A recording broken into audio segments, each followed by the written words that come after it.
back on the Morning Brew with Friends, and we are here with Barry Bitzer, Director of Development for Mexico Biopark Society, Virginia Ludwig.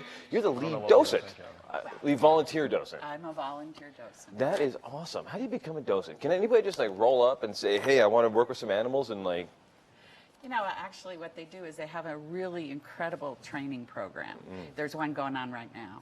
So you train for about 12 weeks, and then you graduate and you start going out on grounds and you do research. It's really pretty cool. Anybody who really loves animals and they've got the time, it's a wonderful thing to do. Sounds like fun. And you get to help people all around the zoo and hang out with the animals. Who are your favorites? Oh gosh, I like to say my favorite is who I'm standing in front of at the time. Ah, that's awesome. That's the attitude I think every good docent has to have, right? It's like, oh, this is my favorite. Yeah, it is. That's it's cool. really fun. That's cool. And Barry, you guys are here because I know that there's an election coming up in October. And this election it could be critical. Most people don't realize you can actually vote for the zoo. Indeed. In October, right? Yes, indeed. There will be a question on the back of the ballot, down at the bottom, far right-hand corner, where the last thing on the ballot. I'm hoping folks will notice. So we're hoping you'll flip it, find it, and for it. All right. Right there, sort of the 3 Fs. And it is a gross receipts tax increase. It's a small one.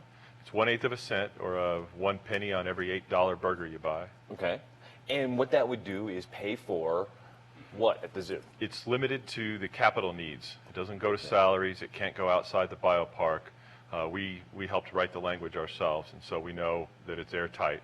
It will go to things like a new penguin exhibit, things like better habitat for the big cats, where the standards have changed and we haven't really kept up. And so big cats aren't in the type of facility we'd like to see them in. Same with elephants. They need more space. The seals and sea lions exhibit needs to be redone.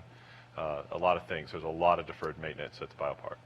And so this would pay for how much of that per year? Well, it's about $16 million a year. For 15 years? Yes, indeed. And Very cool. That just about funds the entirety of the master plan. And this was the big master plan. Was it this last summer? The mayor came out with this after a couple of years of community input. They all decided to kind of throw everything at it, and it was kind of a giant wish list of stuff you would want to have done. And then parts of that too are a needs list, right? Well, there's a deferred maintenance list of $18 million right now that really needs to be addressed before we have to start, picking and choosing what to keep open, type of situation. And then, yes, the rest of the master plan is expansions, improvements, parking, second-story parking, because right now, during busy days, we're pushing into the neighborhoods. People can't get to the facility, whether it's, River of Lights or Run for the Zoo, or just a busy Saturday. Right.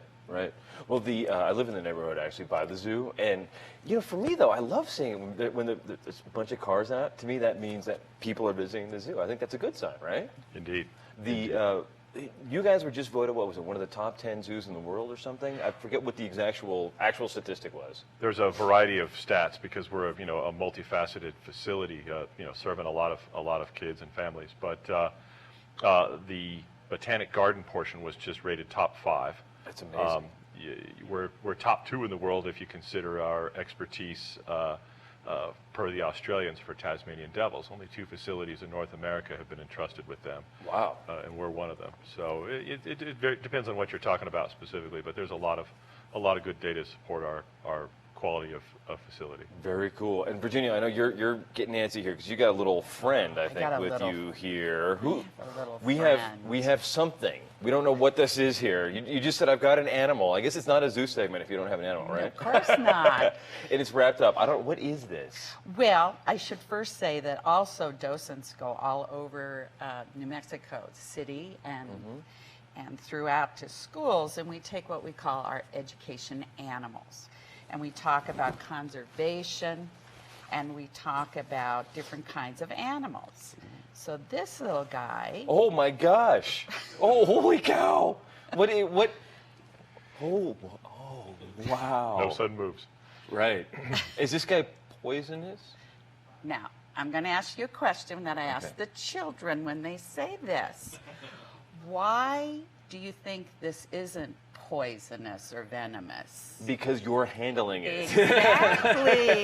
Exactly. We don't take any animals out that could kill us. Right. So. I'm glad I'm not the first one to ask that No, question, though. you are But it's not. the first thing I think of when I see a snake. I'm like, will it kill me? Will it kill He's me? beautiful, though. Isn't he gorgeous? Can you guys see this? What is he?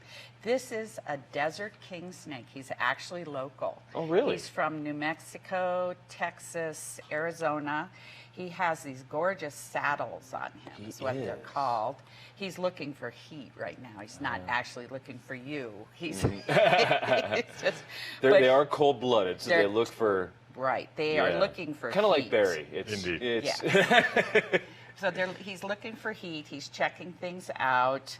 The kids love snakes. I was I do never too. a snake handler. Oh, sorry. You're natural at this. I was never a snake handler till I started wanting to go out to the kids, and they love snakes. Well, yeah. So he's waking up. He's Yeah. nocturnal, but that's Okay. this little guy. And he's so. smelling the coffee in the room and everything here. Exactly. He's Can taking. If you touch him, but then we have just slightly two-finger touch is what Just we like tell this. the kids. Exactly. Wow, he is smooth. Yeah, he's very smooth. He's very beautiful. Does he have a name? You know, we don't always name, especially our reptiles, because as you see, he's not like terribly cuddly with me. Right, right. So he's an ambassador rather than a pet. Okay, well, we'll just call him Steve. Oh, Steve's good. Steve's good. Steve's a good name for him. That's cool. Now, since you And how many of these animals do you get to take to you have classes use like this? because you touched. The, Oh, I you gotta. touched the- This is my hand sanitizer. That way, I don't get snake on the next Yes, guests. yes. That's you wanna, awesome. You want to use that. So, how many of these do you get to take to all of the schools and around when you go?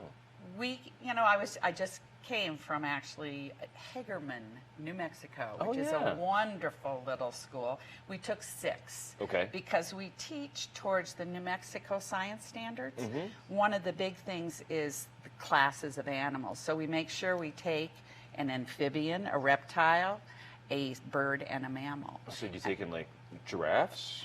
No, that's often the question. Oh, really? And we have a van that's a pretty nice van. It's getting up there, though. It has like 190,000 miles on Oh, it, wow. if you can believe it. So, And we if you had an extra $15 million a year to spend, you could buy a van.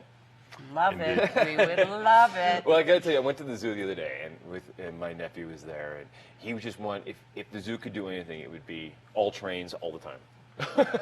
He loved the train, but even the trains are getting up there in age, right? Indeed. 3 of the 4 trains we made ourselves, and we're not the ultimate engineers. And And so, there's this magical little zoo shop with zoo elves that make trains. zoo staff really That's had, cool. had put that thing together. And That's amazing. So it's one of those capital needs that we have. We need the ability to move back and forth between elements of the facility Right. a lot better. Kids, of course, love it. And And adults. Indeed. Yeah. Kids of all ages. Yeah, right.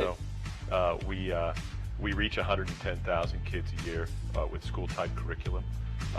It's a fabulous way to open up, broader horizons for children who don't otherwise get a chance to see the rest of the world. I love it. Well, in the it's October 6th election, right? October 6th election coming right The up. very last thing on the ballot, you can vote to get the zoo some extra money. That's right. Thanks for bringing in Flip it, find Steve, it, my new for it. favorite snake. Awesome. We'll be back in a couple of seconds. We're going to talk about the Ciclovia folks. And they're the ones who brought in the bicycle that I got to ride in this morning. It would be great. Cool. I'm gonna- Say bye. Bye, Steve. He's going to sleep in the bag. It's a happy snake.